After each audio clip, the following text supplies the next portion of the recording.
श्लोक नंबर 16 चल रहा था, इसका उच्चारण करना। निर्धूमवर्तिरपवर्जित तैलपूरः कृत्स्नं जगत्त्रयमिदं प्रकटीकरोषि गम्यो न जातुमरुतां चलिताचलानां दीपोपरस्त्वमसि नाथ जगत्प्रकाशः। इस श्लोक में प्रभु की महिमा बताई जा रही है। वे आदिनाथ भगवान अपूर्व दीपक की भांति हैं। ऐसा दीपक जो बिना तेल बिना बाती के हमेशा प्रज्वलित होता है। उस दीपक में किसी प्रकार का धूम्र नहीं पैदा होता है। अन्य जो दीपक होते हैं वो थोड़े से स्थान को प्रकाशित करते हैं,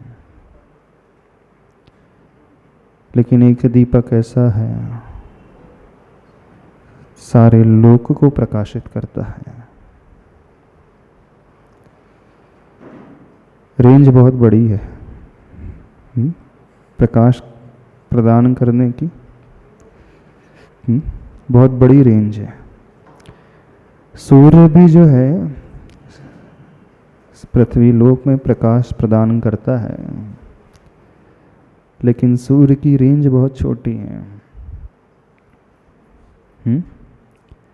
थोड़ी ही दूरी तक प्रकाश फैला सकता है, लेकिन प्रभु का दीपक ऐसा है संपूर्ण लोक में प्रकाश फैलाता है। इस श्लोक के भाव को अपन देखते हैं। निर्धूमवर्तिः, कैसी है वह बाती? बिना धुएं की वह बाती है। अपवर्जित तैलपूरः, जिस दीपक में तेल की आवश्यकता नहीं, तेल से वह शून्य है। कृत्स्नं जगत्त्रयम्, समस्त तीनों ही जगत को लोक को इदं प्रकटीकरोषि, यह प्रकट कर देता है। कौन कर देते हैं? संबोधन दिया है, हे नाथ। शुरुआत इस संबोधन से करेंगे। आदिनाथ भगवान। गम्यो न जातु मरुताम चलिता चलानाम अपरः दीपो त्वम असि जगत प्रकाशः। आप एक अपूर्व अलग ही दीपक हैं, इस संसार को जगत को प्रकाशित करने वाले, जो इस हवा के वेग से कभी भी बुझते नहीं हैं। कौन से हवा के वेग से? जो अचल को भी चलित कर दे, पर्वत को भी चलायमान कर ले। ऐसी प्रलयंकारी हवा जो होती है, तूफान जो होता है, उस तूफान के द्वारा भी आप, उतने शक्तिशाली हवा के द्वारा भी आप बुझ नहीं सकते हैं। हाँ, यहाँ शब्दार्थ का मतलब हुआ। अब इसके भाव को समझना है। जैसे कल कहा था, भगवान के पास कोई टॉर्च नहीं है जिससे प्रकाशित कर रहे हैं। अब फिर भी यहाँ लिखा है प्रकाश प्रदान कर रहे हैं, तो ज्ञान को दीपक की उपमा दी है। ज्ञान दीप तप तेल भर, पढ़ते हैं ना आप लोग। ज्ञान दीपक है, साधु होते हैं तप रूपी तेल के द्वारा। ज्ञान को इसलिए दीपक कहा जाता है, जैसे दीपक प्रज्वलित हो जाता है तो अंधकार नष्ट हो जाता है, और जब तक अंधकार रहता है तब तक हमें वस्तु दिखाई नहीं देती। घना अंधकार हो, अमावस्या की रात्रि वाला अंधकार हो, और कुछ भी प्रकाश का स्रोत सोर्स न हो, तो 1 फीट आगे भी हम नहीं देख पाते हैं। यहाँ तक कि अपने ही शरीर के अंग स्पर्श करके तो हम जज कर लेंगे, लेकिन हम अपने ही शरीर के अंगों को देखना, हाथ को देखना चाहें तो वह दिखलाई नहीं देता। तो अंधकार में सभी वस्तु जो हैं विलुप्त हो जाती हैं। जैसे ही प्रकाश आता है तो वस्तु स्पष्ट नजर आने लगती है। अब ये हो गया सामान्य अंधकार, लेकिन एक दूसरा अंधकार है। उस अंधकार के कारण हमने वस्तु को नहीं देखा है, अथवा हम उसे यूँ कहें वस्तु स्थिति को जो प्रकट नहीं होने देता है। ये बाहर वाला दीपक वस्तु को प्रकाशित करता है, लेकिन एक ऐसा दीपक है जो ज्ञान दीपक कहलाता है, वो वस्तु स्थिति को प्रकाशित करता है। तो यहाँ पे इसकी उपमा दी गई है, लेकिन यह दृष्टांत किस लिए दिया गया है, तो दार्ष्टान्त को उसमें घटित करें। तो दार्ष्टान्त है ज्ञान, और वह ज्ञान रूपी दीपक अब किसी न किसी को प्रकाशित तो करेगा। तो प्रकाशित करने का अभिप्राय, उस वस्तु स्थिति को हम जान जाएंगे। बिना ज्ञान के हम वास्तविकता से अपरिचित रहते हैं। एक यह दृष्टिकोण है इस श्लोक का। दूसरा दृष्टिकोण है, प्रभु के ज्ञान की महिमा बताई जा रही है। प्रभु का ज्ञान ऐसा है, तीनों ही लोक उसमें प्रकाशित हो जाते हैं, अथवा तीनों ही लोक को प्रकाशित कर रहा है। तो यहाँ क्षेत्र से नहीं लेना, इस 3 लोक में रहने वाले जीव जो हैं प्रभु के ज्ञान में आ जाते हैं। अब यहाँ पे ये कहा जा रहा है कि प्रभु का दीपक बुझता नहीं है। इसका अर्थ है, अनंतानंत काल भी क्यों न बीत जाए, प्रभु का ज्ञान कभी समाप्त नहीं होगा। संसार में जो दीपक होते हैं वो वर्तमान को प्रकाशित करते हैं, लेकिन प्रभु का जो ज्ञान रूपी दीपक है वो वर्तमान ही नहीं, अतीत और अनागत को भी प्रकाशित करता है। पास्ट, प्रेजेंट एंड फ्यूचर, तीनों ही काल में रहने वाले समस्त पदार्थों को प्रकाशित करता है। तीनों ही काल में रहने वाले जो जीव की पर्याय हैं, उन पर्यायों को वो जान जाते हैं। कैसे जान लेते हैं? युगपत, एक साथ। अब हम जिस दीपक को रखेंगे तो उससे हम पास्ट को तो नहीं देख सकते। देख सकते? देख सकते? कल क्या हुआ था वो दीपक दिखा सकता है? कल कौन कौन सी घटनाएं घटी थी? नहीं दिखा सकता। वह वर्तमान को ही दिखा सकता, और वर्तमान में भी हर सेकंड में जो चला गया उसको भी वो गायब हो गया उसकी। अब वह भी नहीं झलकेगा। जो हो रहा है बस वो ही, at that moment, at present moment, बस उतने को ही दिखाएगा, उससे अधिक नहीं। अब यह दीपक भविष्य को भी नहीं दिखाएगा, उस क्षेत्र को भी प्रकाशित नहीं करेगा जो भविष्य में होने वाला है। तो इस प्रकार से इस ज्ञान की महिमा यहाँ पर बताई जा रही है। अब उसके अर्थ को देखते, तो निर्धूमवर्ती, धूम्र रहित बाती, यानी दीपक से धुआं बहुत पैदा होता है जो वातावरण को प्रदूषित करता है, पोल्यूशन करता है ना पैदा। जितना ज़्यादा धुआं होगा उतना ज़्यादा एनवायरनमेंट जो है पॉल्यूट हो जाएगा, प्रदूषण लेवल उसका बढ़ जाएगा। लेकिन प्रभु का दीपक ऐसा है जिसमें से किसी प्रकार का धूम्र नहीं पैदा होता है। अब धुएं से क्या लगाना? धुआं का अर्थ क्या है यहाँ पर? कुछ जीव होते हैं जिनके पास ज्ञान तो होता है, लेकिन ज्ञान के साथ साथ बहुत धुआं बहुत पैदा करते हैं। वो समझ में आ रही बात? हाँ, ज्ञान तो है, प्रकाश तो है, लेकिन प्रकाश के साथ साथ एनवायरनमेंट को पॉल्यूट बहुत कर लेते हैं। क्या अर्थ हुआ इसका? हाँ, अब जैसे किसी गाड़ी में मिट्टी तेल डाल करके चलाया जाए तो कितना ज़्यादा कार्बन डाइऑक्साइड निकलता है। हाँ, तो ऐसा उसका फ्यूल है जो प्रकाश भी पैदा कर रहा है और कार्बन डाइऑक्साइड भी बहुत पैदा कर रहा है। किट्टी माँ काली माँ बहुत निकालता रहता है। क्या अर्थ हुआ? समझ में आ रहा है कुछ? तो कुछ ऐसे दीपक होते हैं जो जलते हैं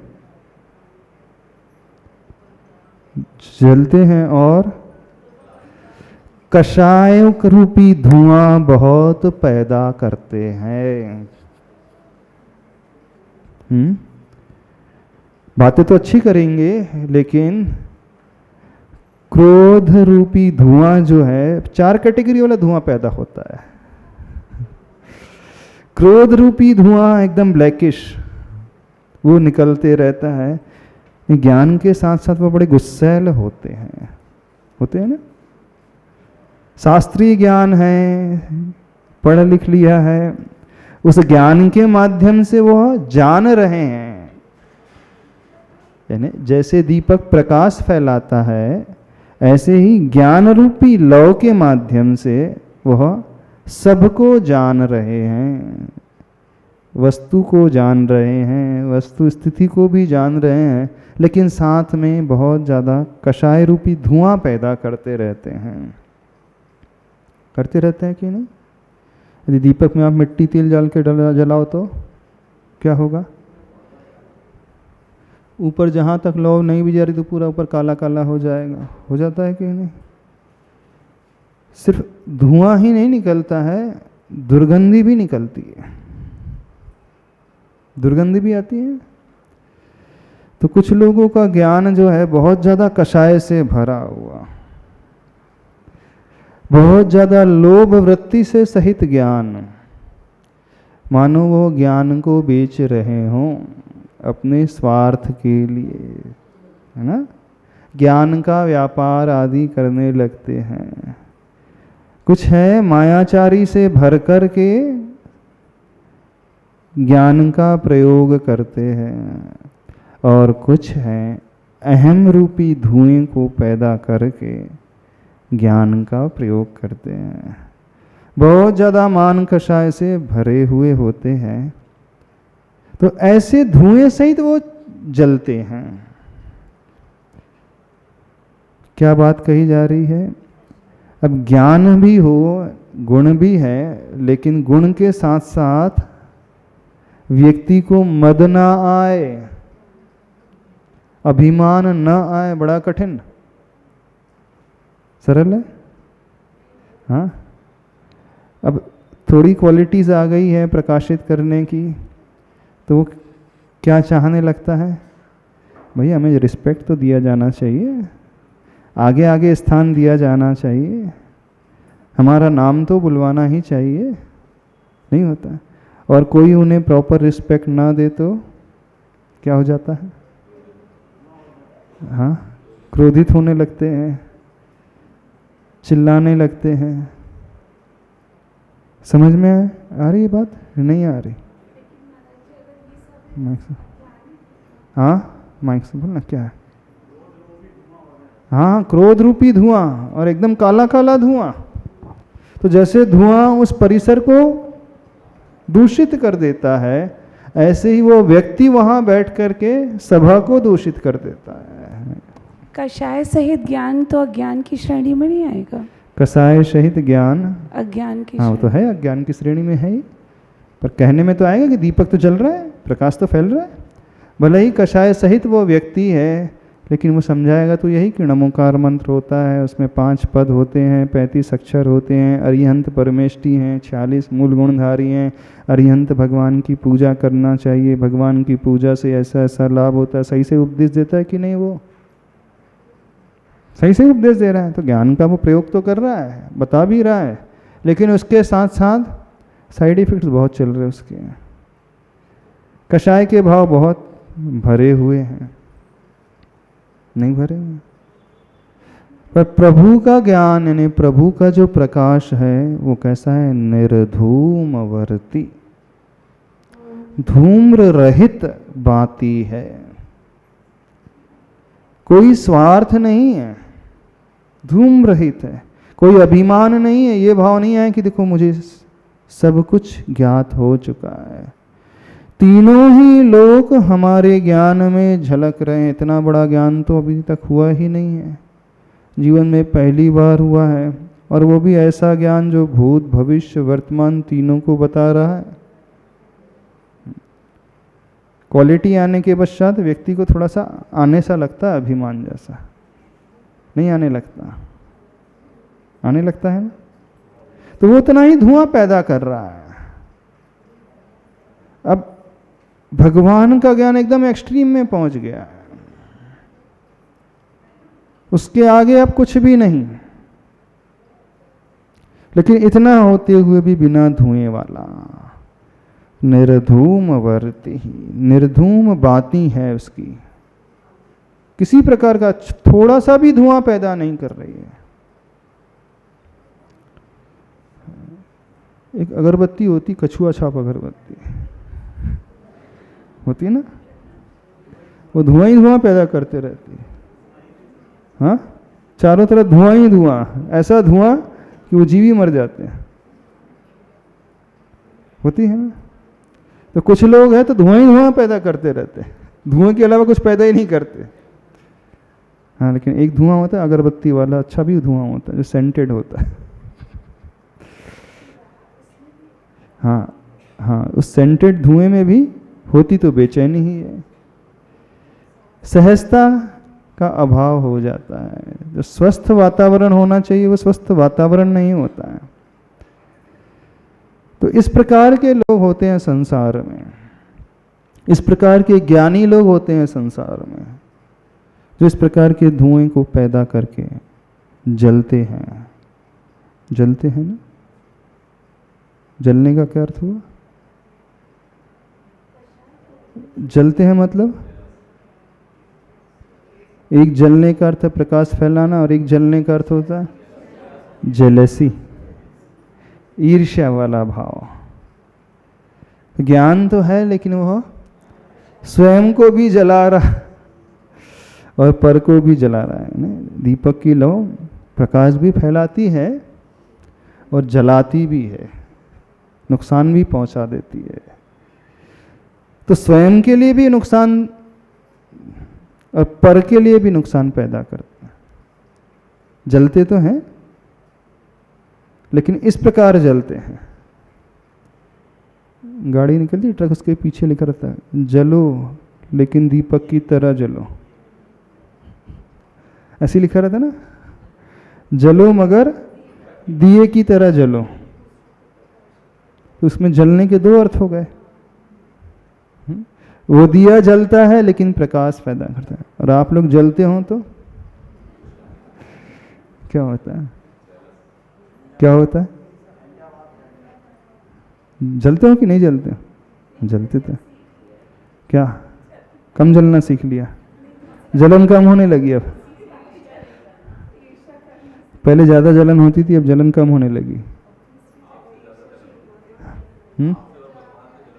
हाँ, तो हम तो वो तो बोलते भगवान से तो ईर्ष्या करना ही चाहिए। हाँ, तो भगवान से करना चाहिए ईर्ष्या, लेकिन आसपास के माहौल में रहकर साधर्मियों से ईर्ष्या नहीं करना चाहिए। पर भगवान से ईर्ष्या किसी को नहीं होती, साधर्मी से ही होती है। अपने से अधिक जो है कैपेबिलिटी वाला, उससे ईर्ष्या हो जाती होती है कि नहीं? हम प्रूव करके दे दें।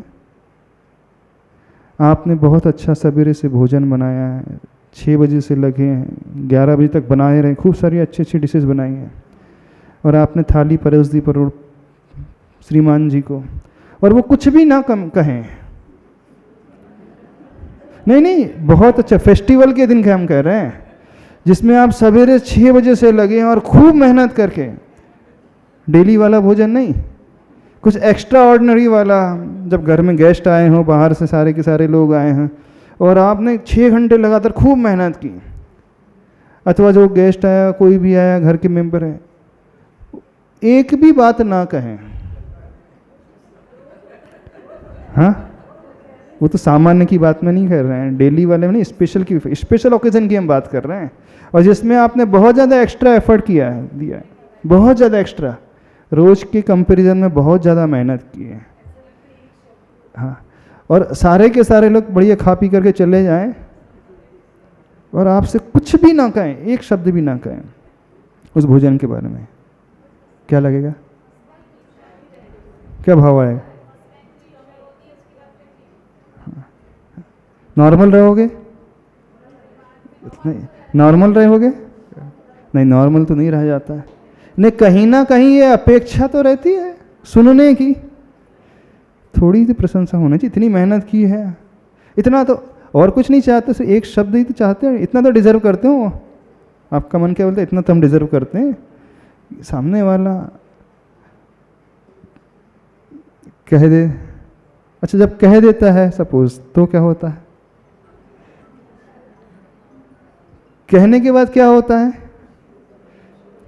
अंदर ही अंदर गुदगुदी होने लगती ना, और ना कहे तो अंदर ही अंदर कुछ अलग ही प्रकार का परिणाम पैदा होने लगता है। ये क्या है? धुआं ही तो है, नहीं है धूम्र। हम सुनने के आदी बन गए हैं। एक होती है ईर्ष्या रूपी धूम्र, और एक होता है प्रशंसा रूपी सुनने वाला धुआं। समझना, कथनचित व्यक्ति ईर्ष्या ना करे, कथनचित उस पर कंट्रोल कर ले, लेकिन समझ में आ रही बात? नहीं समझ में आ रही। ईर्ष्या से तो व्यक्ति बच जाएगा। हुआ आप लोग कंट्रोल कर लो कि नहीं, हम हमारे जो उनसे ईर्ष्या नहीं करेंगे, वो धुआं हम पैदा नहीं करेंगे, लेकिन आत्म प्रशंसा थोड़ी सी इच्छा नहीं होती? होती कि नहीं होती है? थोड़ी बहुत, बहुत माइन्यूट हो, बहुत मामूली सी हो। मोटिवेशन की हम बात नहीं कर रहे, अभी प्रोत्साहन मिल रहा है उसकी बात नहीं कर रहे हैं, कुछ भी कॉम्प्लीमेंट्स नहीं दिया जा रहा है, कुछ भी कॉम्प्लीमेंट्स नहीं दिया जा रहा है, और खूब आपने मेहनत की हो, थोड़ा सा हर्ट सा हो लगता है? नहीं लगता? लगता है ना? कितना सबको लगता है। आपने 10 उपवास क्यों 10 लक्षण में लगातार, हाँ, अब देखना, और पारणा के दिन कोई आपसे कुछ नहीं कहे, वैयावर्ती तो दूर करने की बात, बहुत दूर, पूछा भी नहीं, अनुमोदन भी नहीं किया, कुछ कहा भी नहीं, कैसा महसूस कर रहे हैं? धन्य है आपने 10-10 उपवास कर लिए, इतनी गर्मी में उपवास कर लिए, हम तो 2-2 बार खाते हैं, और आपने तो निर्जल उपवास किए। उस समय कैसा लगता है? इमेजिन करो, कोई नहीं पूछ रहा आपसे, जैसे डेली रहते थे वैसे ही, कोई आपकी ओर ध्यान ही नहीं दे रहा, आपको इग्नोर करके जा रहा है, क्या भाव पैदा होगा? हाँ, क्या भाव पैदा? कोई भाव पैदा नहीं होगा। बुरा लग जाएगा? किस बात का बुरा लगेगा? कौन सी बात का बुरा लग जाएगा? इतने तो मैनर्स होना चाहिए कम से कम, सामने वाला पूछे तो सही, भाई 10 उपवास किए, कोई कम थोड़ी कि इतने प्रतिकूलता में किए हैं। हाँ, और किसी ने किए नहीं, 2 ही हम 2 ही जन ने किए, कुछ थोड़ा सा भी पूछ परख नहीं है, पूछ परख इन द सेंस इतना ही भी नहीं पूछ, लगता है फील हो जाएगा कि नहीं? सबको होगा ना। आपने 11 लाख की बोली ली हो, 11 लाख कम हो गई, 51 लाख बोल देते, ठीक है अब तो। अथवा 1 करोड़ की आपने एक मंदिर बुक किया, ठीक है, आपने चेतनोदय में एक मंदिर बुक कर लिया, मान लो 1.25 करोड़ का। कोई आके आपसे कोई कुछ भी बात नहीं करे, कोई कॉम्प्लीमेंट नहीं दे, कैसा लगेगा बताना? आप व्यर्थ चला गया। अरे 1.25 करोड़ की बोली ली है उस व्यक्ति ने, बोले मैंने 1.25 करोड़ दिया है, पूरी जिंदगी भर की कमाई लगा दी यहाँ पे।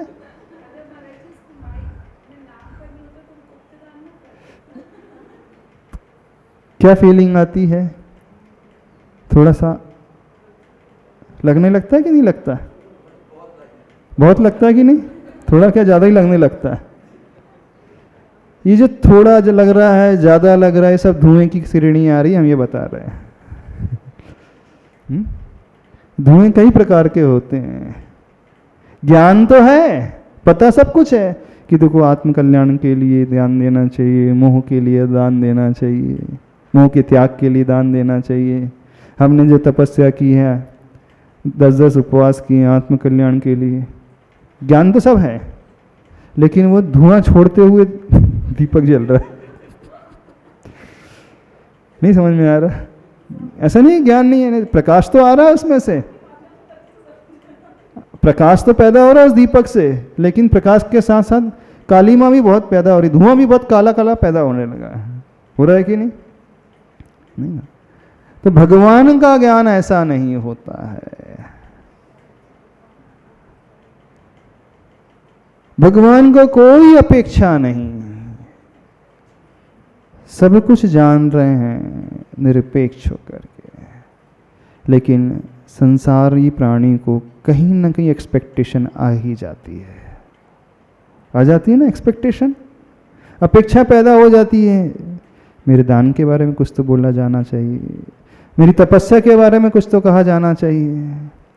सवेरे से लेकर शाम तक 2 दिन से मेहनत कर रहे हैं गेस्ट के लिए, मेहमानों के लिए, इतनी मेहनत करके इतने अच्छे सारे के सारे व्यंजन बनाए हैं।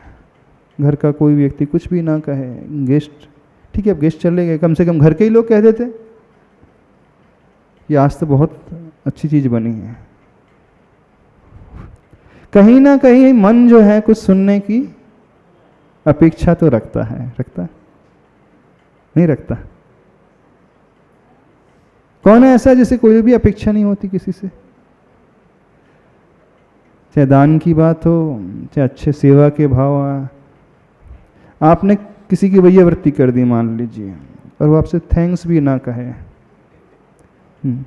आपसे ये भी नहीं कहेंगे बहुत अच्छा काम किया है, मेरा सिर दर्द दे रहा था, सवेरे से सिर दर्द था, आपने इतनी अच्छी वैयावृत्ति कर दी, आधे घंटे तक लगातार आप तेल घी लगाते रहे, बहुत अच्छे से मेहनत की, और वो कुछ भी ना कहे इन रिटर्न, क्या आएगा भाव? क्यों, कौन सा भाव आएगा? भैया इतना तो होना चाहिए, मैं 1 घंटे से लगा हूं उसकी सेवा करने में, और वो है कि सेवा करवा करके कुछ बोल ही नहीं रहा, और थोड़ी कुछ चाह रहे हैं हम, बस इतना तो बोले, हाँ थैंक्स, बहुत अच्छा है।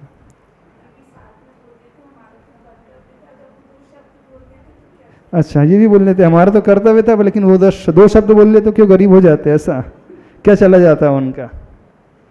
ठीक है, उन्हें बोलना चाहिए, उनके पॉइंट ऑफ व्यू से अपन कह सकते कि हाँ ये तो अच्छे मैनर्स माने जाते हैं, कोई हमारी सेवा कर रहा है तो हम थोड़ा एटलीस्ट करें, लेकिन वो कुछ ना कहे देन हम उसकी बात कर रहे हैं, लगने लगता है ना? कहीं ना कहीं अपेक्षा रहती है मन में। अब वो अपेक्षा है तो समझना हमारा दान भी गया व्यर्थ, हमारी सेवा भी गई, यानी उससे जो पुण्य मिलना था हमने उस पुण्य को बेच दिया उस 2 शब्द के लिए। जो पुण्य की कमाई होना थी 2 शब्द के लिए, उस पुण्य की कमाई को जो 10 दिन के तप में, 10 दिन के उपवास में जो पुण्य की कमाई और कर्म निर्वाह होना था, फिर 4 शब्द सुनने के पीछे सब कुछ चला गया कि नहीं? हाँ, पूरा तो नहीं जाएगा, हम कह रहे पूरा नहीं जाएगा, लेकिन बहुत कुछ नुकसान हो जाता है ना। पूर्ण निरपेक्ष होकर के कोई करता है? बिना एक्सपेक्टेशन के, कोई अपेक्षा नहीं। कहीं ना कहीं अपेक्षा का भाव पैदा हो जाता है। सूक्ष्म तरीके से सोचा जाए तो संसारी में रहने वाले जितने लोग हैं ना, सब बहुत धुआं पैदा करते हैं। कहीं ना कहीं वो कषाय का भाव साथ में लग ही जाता है। शब्द सुनने की आकांक्षा, प्रशंसा के 4 शब्द यदि न मिले तो हम हर्ट हो जाते हैं, हमारा मान आगे आ जाता है, ईगो आगे आ जाता है ना, कि इतना भी नहीं किया जाए। तो व्यक्ति इसी मान से अथवा वह स्वार्थ से लेकर के जो भी अपने ज्ञान का प्रयोग कर रहा है, लेकिन प्रभु जो हैं इन सब से ऊपर उठे हुए हैं। इसलिए कहा है निर्धूम वर्ते, धूम्र रहित बाती है आपके दीपक की प्रभु। यानी आपका ज्ञान जो है बिना अपेक्षा के सबका भला करते चले जाएं, सबका भला करते जाएं। जब भगवान की दिव्य ध्वनि खिड़ती है, भगवान की कोई अपेक्षा रहती है? सारे जीवन से प्रश्न पूछते हैं, वे कल्याण का उपदेश देते हैं।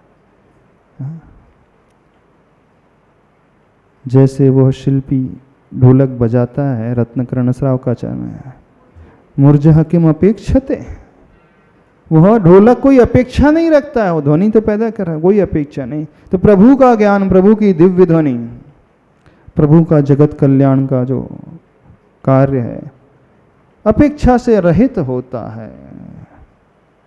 कोई आकांक्षा नहीं, कोई स्वार्थ नहीं लगा। शिल्पी के कर स्पर्श से जो ध्वनि पैदा होती है, तो वह मूरज, वह ढोलक कोई अपेक्षा नहीं रखता, फिर भी वो ध्वनि पैदा कर रहा है, संगीत को पैदा कर रहा है बिना अपेक्षा के, उसे कुछ नहीं चाहिए। तो प्रभु की दीपक बिल्कुल इस प्रकार का है। इसलिए लिखा है निर्धूम वर्ति, धूम रहित बाती है हे भगवान आपकी, उसमें किसी प्रकार का कोई धुआं नहीं उठता। बाकी संसारी लोगों के पास जो कुछ भी है बहुत धुएं वाला है।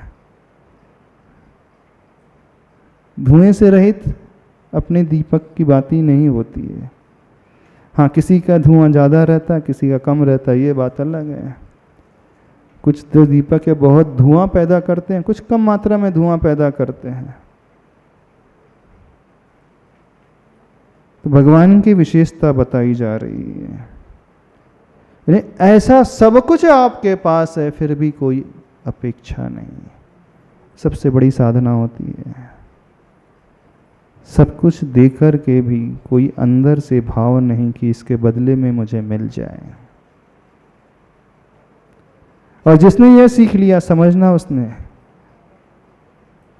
प्रभु को जान लिया, प्रभु के निकट आने का तरीका सीख लिया, वही सही भक्ति होती है।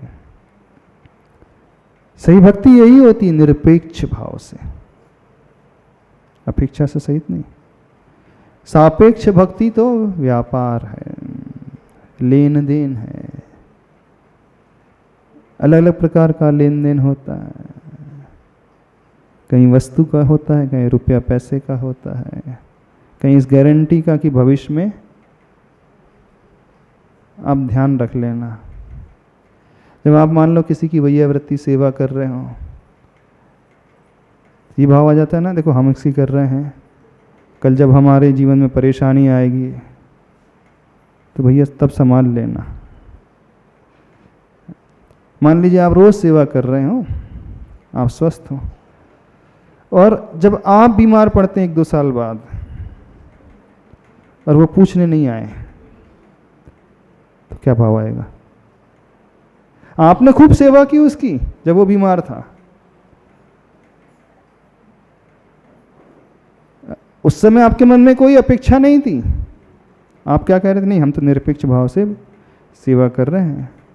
और जब आप बीमार पड़े 2 साल बाद, आपको आवश्यकता है किसी की, वैयावृत्ति कर देगा, तो सामने वाला व्यक्ति आए ना, तो क्या भाव आएगा बताना? निर्विकल्प रहोगे, क्या भाव आएगा? इंतजार तो करोगे उसका, अरे मैंने की है तो अब तो नेचुरली है वो, तो जब मैंने उसकी आड़े वक्त में मदद की है तो अब मेरे जीवन में परेशानी आई तो उसको तो करना चाहिए कि नहीं करना चाहिए, और वो कैपेबल भी है, चलो, और वो कुछ नहीं कर रहा है, फिर कोई भाव नहीं आएगा, कोई भाव नहीं आएगा। आपने किसी गरीब की सहायता कर दी, उसकी आवश्यकता थी फंड की, और आपकी हेल्प से वो आगे बढ़ गया। अब 2 साल बाद समय का चक्र इस प्रकार का घूमता है कि आपको परेशानी फाइनेंशियली आ गई, और वो कुछ भी सपोर्ट ना करे, तो क्या भाव आएगा? बुरा तो लगेगा कि नहीं लगेगा? लगेगा। मैंने इतनी वैयावृत्ति की, आज मैं बीमार पड़ी तो वो तो आ ही नहीं रही है, वो आ ही नहीं रहा, या नहीं? अपेक्षा आ गई ना। हाँ, क्या हुआ, क्या हुआ बताना? अच्छा, धुआं की जगह आग निकलने लगी। अच्छा, अभी तो धुआं ही निकल रहा था, अब तो वो आग ही निकलने लगी। कई बार हमें ऐसा लगता है कि हम निरपेक्ष कर रहे हैं। जब जब हम कुछ करते हैं ना, हमारा मन कहते हैं हम तो कोई अपेक्षा रखे ही नहीं है, हम भगवान की भक्ति कर रहे हैं, हमने कोई अपेक्षा नहीं रखी है, हमने दूसरों की सेवा की कोई अपेक्षा नहीं रखी है, उसकी मदद की कोई अपेक्षा नहीं रखी है। पता तब चलेगा जब हमारे जीवन में आवश्यकता की घड़ी हो और सामने वाला नहीं आया फिर भी हम न्यूट्रल रहे, तब मानना कि हमने कोई अपेक्षा नहीं रखी थी। हाँ, इतनी एक्सपेक्टेशन रही थी, इसी कारण तो संसारी व्यक्ति धुएं सही थी जलता, हम यही बोल रहे हैं। इतनी एक्सपेक्टेशन क्यों? तो हमने इसलिए की थी उसकी मदद, हमने इसलिए उसकी वैयावृत्ति की थी कि कल वो हमारी करे। ये वैयावृत्ति थोड़ी है, वैयावृत्ति तप है।